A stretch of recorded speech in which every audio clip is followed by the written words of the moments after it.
Assalamualaikum warahmatullahi wabarakatuh. Waalaikumsalam. Alhamdulillah, alhamdulillahirabbil alamin. Wa bihi nasta'in ala umuri dunya waddin.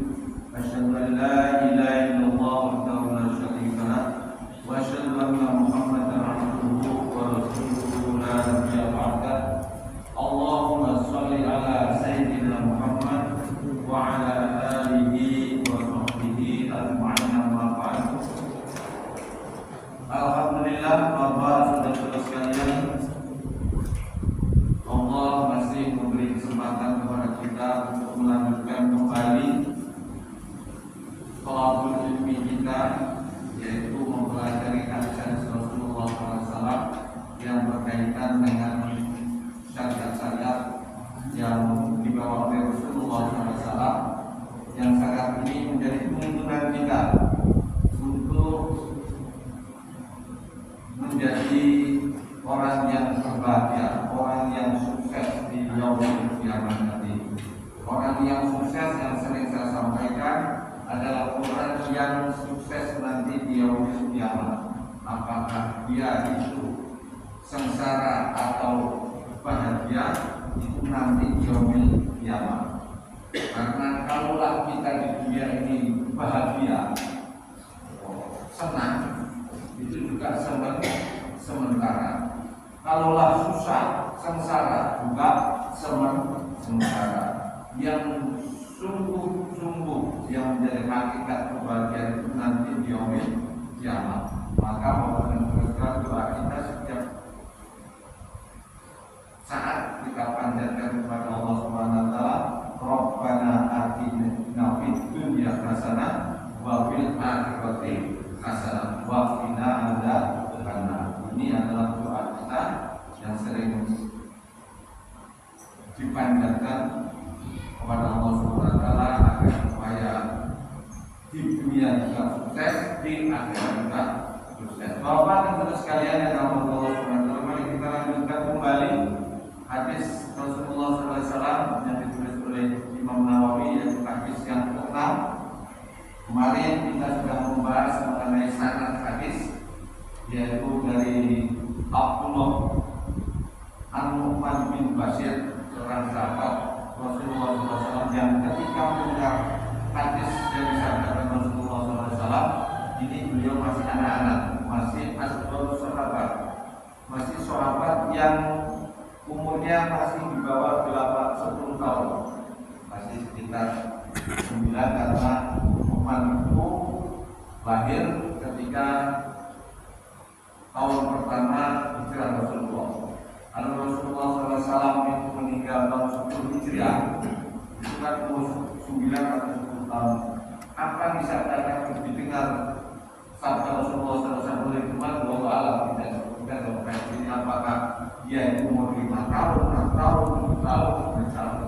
Makanya waktu itu dia mendengar tentang sabda Rasulullah SAW tentang innal halala bayyin. Ini kita menginjak matan hadis, isi hadis, matan itu isi hadis. Apa yang diucapkan Rasulullah SAW itu matan hadis namanya. Kalau tadi disebutkan atau dari sahabat, itu namanya sanad. Sanad itu tanda ketemu Rasulullah, sehingga Rasulullah itu mengucapkan, itu didengar, apa dilihat, apa dari mana, itu namanya sanad. Ketika sudah ucapan Rasulullah kemudian ditirukan oleh sahabat itulah disebut matan, ucapan Rasulullah. Ucapan Rasulullah SAW yaitu yaqul, beliau bersabda, innal halala bayyinun, sesungguhnya halal itu nyata, jelas, terang. Wa innal harama bayyinun, dan hal yang haram itu nyata, jelas, terang, beneran. Wa bainahuma, dan antara keduanya itu namanya umurun mustabihatun, perkara-perkara yang meragukan. La ya'lamuhunna, dan tidak mengetahui perkara-perkara yang melakukan itu kasirun minan nas, kebanyakan manusia. Faman takwa, dan barang siapa yang takut asyubuhat terhadap perkara-perkara yang melakukan tadi, fakot istabro'al, maka susu berlepas diri. Lidini, orang tersebut lidini, agamanya bersih. Wa'irdi, dan juga tentang irdi itu sifat peliharaannya waman waqa'a asyubuhat, barang siapa yang terjatuh pada hal-hal yang meragukan, waqa'a fil haram, maka dia akan jatuh di dalam hal keharaman. Karroi, seperti penggembala yarna yang menggalah kalau sekitar batas wilayah larangan, yusiku ayat ta'afi, maka orang itu ragu, takut untuk jatuh di dalamnya, di dalam larangan tadi. Ingatlah, wa inna likulli malikin, sesungguhnya setiap raja, setiap penguasa itu himan, mempunyai tanah larangan. Inna Allah, ingatlah, sesungguhnya larangan Allah itu maharimuhu, hal-hal yang diharamkan olehnya. Dan ingatlah, wa inna fil jasadi mudghah, dan sesungguhnya di dalam jasad ini ada segumpal darah. Idza saluhat salahal jasadu kullu, apabila segumpal darah itu baik, maka baik semuanya, jasadnya, perilakunya. Wa idza fasadat jasadu kullu, dan apabila segumpal darah itu buruk, rusak, maka jasadnya, kelakuannya itu juga buruk semuanya. Wahya alkohol, ingat apa itu alkohol, yaitu alkohol adalah hati. Rawahu Bukhari dan Muslim. Bapak dan saudara sekalian, sekilas kita paham. Jadi jelas di dalam pemahaman kita, ketika kita melihat bahwa haram itu jelas, halal itu jelas, itu kita akan berhadapan. Tapi kejelasannya dari mana, Bapak dan saudara, itu pasti ada rujukannya. Rujukannya di mana, Bapak dan saudara? Ketika Rasulullah mengatakan innal halala bayyinun wa innal harama bayyinun, itu pasti Rasulullah sudah mengetahui bahwa ini sudah dijelaskan oleh Allah di dalam kitab suci Al-Quran. Maka dalam Al-Quran, ketika ada hal-hal yang haram, itu pasti dijelaskan, pasti ada keterangannya. Contoh, ketika Allah mengatakan bahwa makanan yang halal itu apa saja, di dalam Al-Maidah yang 3 itu disebutkan kurimat alaikum kurimat alaikum maitat wa dama wa khinzir wa mubinat bimarillah, itu untuk al-mungkin dan seterusnya. Itu jenis-jenis yang diharamkan, itu jelas. Allah memberikan secara jelas. Demikian juga halal, yang halal juga jelas. Di dalam surat Al-Maidah, kalau tidak salah, kita disebutkan. Surah Al-A'raf juga ada, surat Al-Baqarah ada. Surah Al-Baqarah di dalam surat 167 disebutkan, ya ayyuhan nas kulu mimma fil ardi halalan thayyiban wa la tattabi'u khutuwati syaitan innahu lakum aduwwun mubin. Bapak dan saudara sekalian yang dirahmati Allah Subhanahu wa taala, bahasan para ulama, Bapak dan saudara sekalian, terhadap hadis ini, bahwasanya yang diambil faedah dari hadis ini bahwa hukum syariat itu ada tiga, yaitu yang diharamkan, kemudian yang dihalalkan, dan kemudian yang meragukan.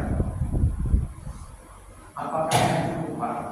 Kalau melihat hadisnya ini, ya, cuma ini.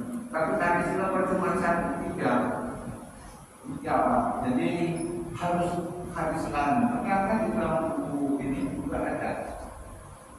Di dalam kitab Arba'in Nawawi dijelaskan lagi hubungannya dengan hadis yang nomor 30. Ada. Apa hubungannya Bapak dan Saudara sekalian? Di sini ada. Jadi sesungguhnya Innallaha ta'ala farada, Allah itu telah memberikan kewajiban-kewajiban dan janganlah kalian menyia-nyiakan tentang batasan-batasannya, dan juga jangan berlebih-lebihan. Dan juga Allah telah mengharamkan apa saja, perkara apa saja, maka kalau bisa kamu jauhi, kamu cegah. Dan hal-hal yang tidak disebutkan apakah ini haram, apakah ini halal, apakah ini dilarang, apakah ini diwajibkan, Allah itu mendiamkan, itu adalah rahmat bagi kami.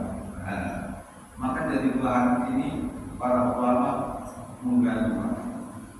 Kalau cuma hadisnya satu dan maksudnya, ternyata ada hadis yang lain juga bahwa Allah itu memang sudah jelas haramnya ini, halalnya ini, tetapi ada yang tidak disebutkan. Ini yang halal, ini yang pokoknya diam. Bukan berarti Allah itu lupa, tapi itu adalah rahmat. Jadi persoalan hadis itu gitu. Jadi masalah kalau memang dipahami itu. Bapak dan Saudara sekalian, maka bahasan para ulama ketika membahas hadis yang pertama tadi, yang hadis yang ke-6, maka yang kecondongannya adalah persoalan-persoalan yang berkaitan dengan makan, yang dimakan, yang seperti yang disampaikan ini. Walaupun memang hadis ini tidak ada khusus soal makanan, bukan soal makanan haram dan haram itu. Banyak sekali soal nikah, kemudian soal jual beli, kemudian soal apa lagi, jinayah, itu juga batasan-batasannya ada.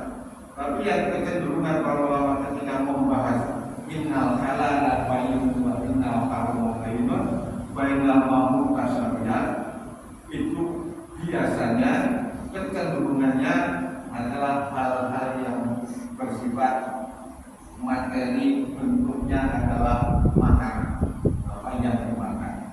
Maka Bapak dan Saudara sekalian, rujukan kita karena ini bahasan tentang makanan itu adalah dalam surat Al-Maidah ayat 3. Ayat 3 ini disebutkan soal makanan. Kurimat alaikum maitata wa dama wal khinzir dan seterusnya, untuk al-muqarribatu dan seterusnya. Bapak dan Saudara sekalian yang rahmat Allah Subhanahu wa taala, maka tinjauan ini para ulama ada dua. Ketika membahas soal makanan, ada yang zatnya, bentuknya memang diharapkan di dalam Al-Quran disebut maita, jam, kemudian daging yang daging itu mati karena penduduk mobil, kalau ada yang terlibat mati, itu bentuk-bentuk yang spesifik, artinya menyatakan itu adalah barang haram. Walahamal khinzir, itu ada lagi Bapak, karena bukan zatnya, tapi karena sebabnya. Barangnya halal, zatnya itu halal. Contoh daging itu halal, banyak daging sapi atau daging kambing atau beras halal. Zatnya halal, enggak. Yang disebut itu kan disembelih itu halal. Tetapi cara memperolehnya itu tidak halal, maka ini adalah menjadi tidak halal. tidak halal. Contoh, nyembelih kambing, kemudian ditinggal sama orang, kemudian kambing ini dicuri sama orang.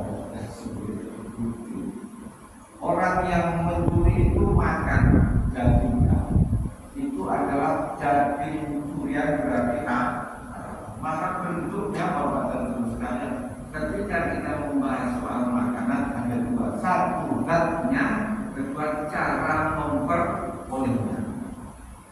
Cara memperolehnya halal apa halal, dilarang apa diridhoi. Nah ini menjadi bisa jadi Bapak dan Ibu sekalian, kalau yang tidak tahu maka itu adalah halal. Ini halal karena umpamanya nggak tahu bawa pulang apa demi di rumah kita beli gitu oleh keluarganya, orang dimakan keluarganya tidak tahu. Itu halal bagi keluarganya, tapi yang diminta dimakan halal. Itu bentuk. Maka Bapak dan Saudara sekalian, disitulah banyak nanti yang sifatnya meragukan.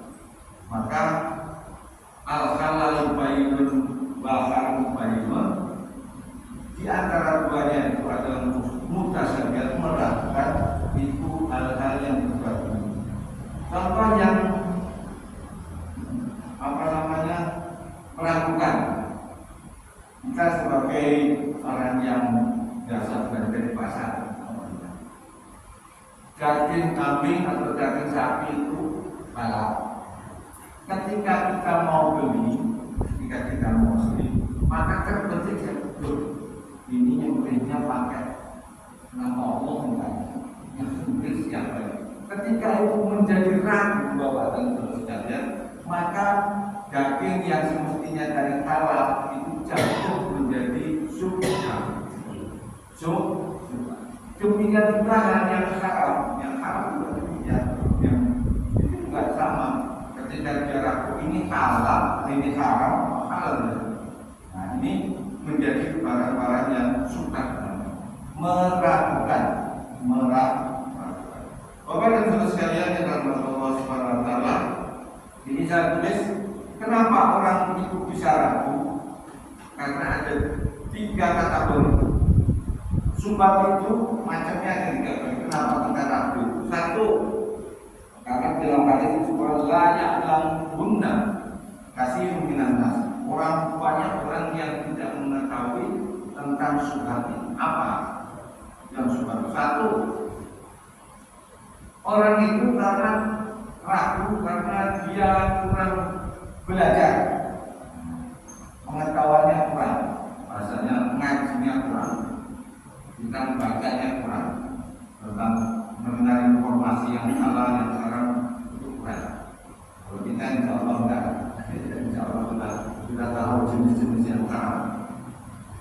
Kemudian yang kedua, Bapak dan Saudara sekalian, contohnya yang itu orang itu punya ragu yang saya contohkan tadi, yaitu amalnya ini halal apa haram, karena ada satu sebab ragu tadi ini enggak disembelih pakai nama Allah. Biasanya kalau sudah begini biasanya orang yang sudah dari pasar mana, ini padahal ini ada solusinya.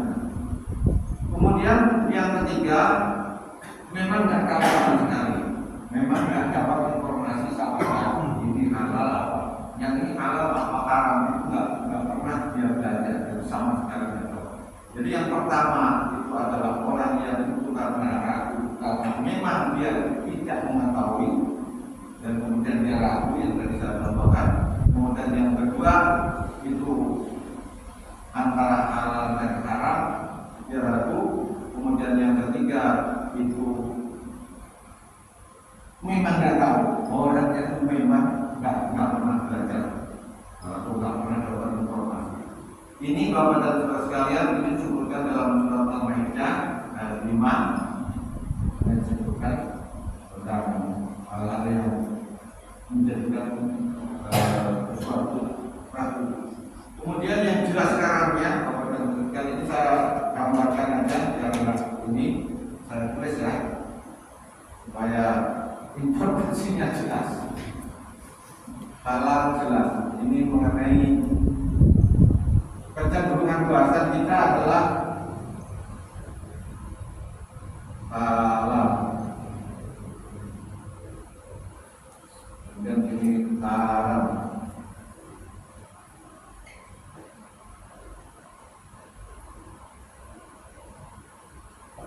Antara ini ada yang namanya syubhat. Syubhat ini dalilnya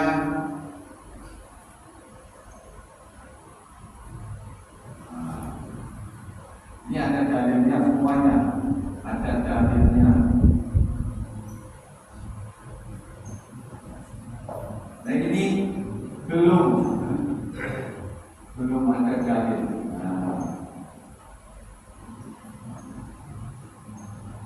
Ya ada dalil, semuanya ada dalil. Di Quran maupun Sunnah. Di antara ini namanya syubhat. Sekarang berbicara soal makanan tadi yang saya sebutkan. Sekarang perilaku sama. Jadi bukan hanya persoalan makan dan minum saja atau soal apa yang kita mengenai perilaku juga sama. Antara halal dan itu sudah disebutkan contoh tentang perilaku ibad yang sering disampaikan oleh Ustaz Dina atau kita sering juga melakukan itu adalah masalah ibad. Karena kita nggak tahu apa itu ibad itu apa sih? Ngomongin orang yang jelek-jelekan orang, sementara kan metafisik adalah ketika kita ngomongin orang baik itu kelebihan maupun kejelekan dan orang itu tidak di depan kita, yang kemungkinan apakah orang itu dibicarakan baik atau buruk, orang itu enggak gitu, cuma itu baik. Sementara ini orang yang kita bicarakan itu biasanya kan kejelekannya. Kalau bicarakan kebaikan masa apa? Itu kan ragu. Ini apakah haram? Apakah halal? Kalau bahas kebaikannya, ternyata bapak dan itu yang meragukan itu namanya syubhat. Padahal bapak dan sepengetahuan kita, Rasulullah SAW apa yang disebut dengan gibah itu orang yang tidak baik atau buruknya dan orang itu tidak ada di depan kita, dan apabila itu didengar oleh orang tersebut, orang itu adalah tidak baik. Maka sahabat ketika menjelaskan Rasulullah tentang gibah itu, ya Rasulullah kalau itu nyata, walaupun itu nyata. Karena pernah Rasulullah SAW ketika dia ngomong dengan temannya bahwa si pincang itu ngomongnya demikian. Orangnya kan orangnya baik, orangnya lulus, orangnya ini, tapi kita itu si pincang. Bahwa saja. Kemudian ternyata pincang benar enggak? Ternyata orangnya pincang benar. Itu juga sama. Itu juga gibah. Nah, kalau kita belum tahu tentang musibah, maka kadang-kadang masa Bapak kita ngomongin yang kebaikan kan begitu. Tetap saja kalau orangnya itu tidak di depan kita, itu namanya gibah. Nah, contoh-contoh yang perilaku demikian Bapak dan Saudara sekalian adalah hal-hal yang dilarang, diharamkan, hasad dan haram itu dalilnya tegas, jelas, nyata, dan jelas dan nama haram. Berbeda dengan syubhat. Syubhat itu bisa kayak begini, bisa enggak, bisa iya, bisa jadi halal, bisa jadi haram. Maka ketika seseorang mengalami seperti itu, maka tuntunan Rasulullah SAW dalam hadis yang lain disebut dak mayaribu ilama layar, tinggalkan yang meragukan, yang membuat kamu bingung kepada beralih kepada yang tidak membingungkan. Biasanya dari ini biasanya dimasukkan ke dalam orang yang ragu di dalam sholat. Dalam sholat ini 2, 3 atau 4. Jika biasanya kan begitu kan, ini 3 atau 4, tapi 3 orang kayaknya 4. Maka itu pilih mana yang yakin. Oh ini. Nah, maka sekalian yang Allah Subhanahu Wa Taala ketika menghadapi hal yang demikian ragu yang meragukan tinggalkan. Yang ragu dan yang meyakinkan saja. Karena ini dua-duanya ketika terhadap ada 2 pendapat biasanya begitu. Biasanya ada 2 pendapat mana yang mana, maka tinggalkan yang meragukan kepada yang yakin. Itu dalam perilaku Pak. Tapi dalam soal yang makanan itu tinggalkan, yakin tinggalkan. Kan